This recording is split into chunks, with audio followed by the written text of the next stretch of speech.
you gotta pick the right book. Here are the books that you don't want to pick. Let's talk about those first. Coloring books, low content or medium content books. If you're publishing those books, just stop now, please, for the love of God. If you want to make money, it's very, very, very difficult to make money when your royalty is only $2, $3, or $4.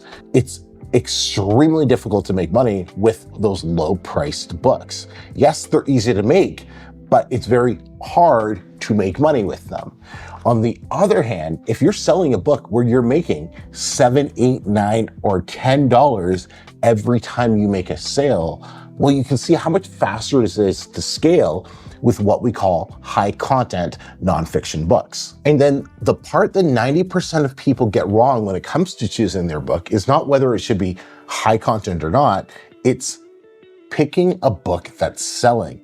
See, a lot of people think, hey, I'm just gonna publish a book on something that I like, or I'm gonna publish a book on something that I think other people would like. And no, that's like the worst possible thing you could do is publish a book on something you like.